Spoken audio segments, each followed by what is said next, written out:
Sometimes we treat vendor due diligence like this crystal ball. We think we're going to stop a breach. And if you think that way, you're a little bit mistaken. You're not going to stop a breach by doing any kind of vendor due diligence. It's a complete myth. No matter how rigorous your vetting process is, vendors are going to have security incidents. And a lot of times it's more about how you manage those incidents or how they manage the incidents. And is that in alignment with your risk appetite? Does it align with your information security program? Look at it through the customer lens, your customer lens. Customers do not care about your third parties. All they care about is they gave you data so you can provide a service. They don't care about all this stuff behind the scenes. That is your job to figure out. And so there has to be a way to effectively do this. And I want to give 5 key tips. And let me pause. I started to think through 5 tips. The reality is I could think of 30 or 40. But I really wanted to dial into 5 things that I think are pretty important to third-party risk. And there are more. And if you want tips on looking at SOC 2 reports, I thought about writing some information on that, but instead you should go follow Troy Fun on LinkedIn. Troy has really interesting insight around SOC 2 reports, and I think you'll find it helpful. But number 1, ensure you have a complete due diligence package. So first off, you need to come up with a process to consistently, that's the key, consistently assess your vendors. Look at it through a legal lens, a financial lens, and an information security lens. When you look at your legal contracts, you need to have language in there that talks about breaches. If your vendor has a material breach, they should be required to notify you of that breach. If your vendor has data centers located in other countries, especially when they fall outside of GDPR or some of the United States territory, you have to watch some of the government regulations. You need to make sure there's language in there that requires your data to stay in a place that's safe or in alignment with your regulation, whatever that is.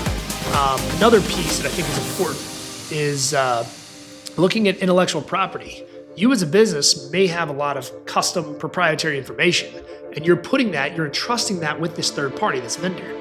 So you've got to make sure that the data you give them isn't owned by them. There needs to be some kind of language that protects your information. When it comes to the financial side, you need to make sure they're not going to go under. If you see a company that is likely going to go under financially, I don't know if you want to partner with them. I don't think that makes sense. But you have to look at your risk appetite. What type of companies are you partnering with?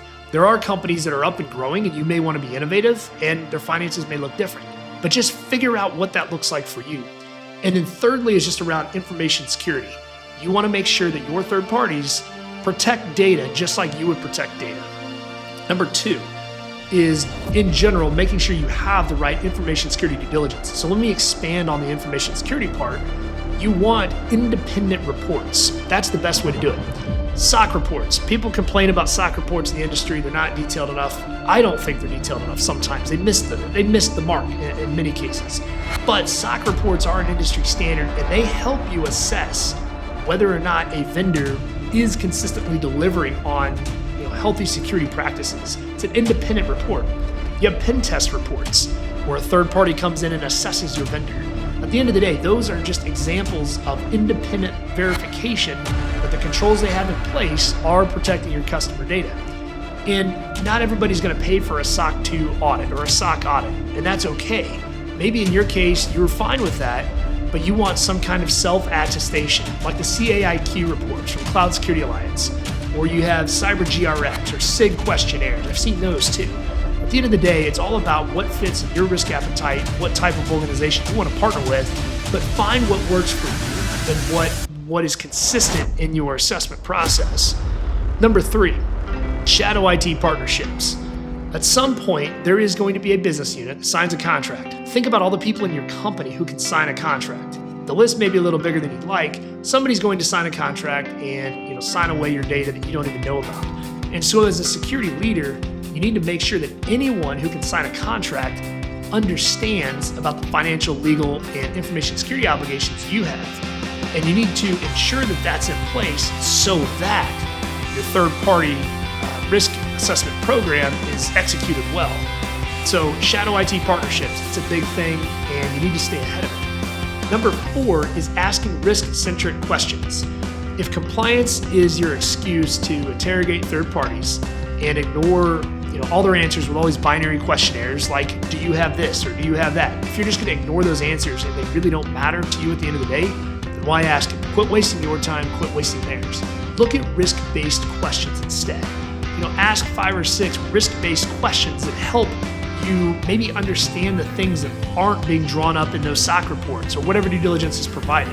Just think about what risk-based questions you can ask that will help draw a conclusion on whether or not this company fits in your risk appetite. And then number 5 is lack of cyber hygiene.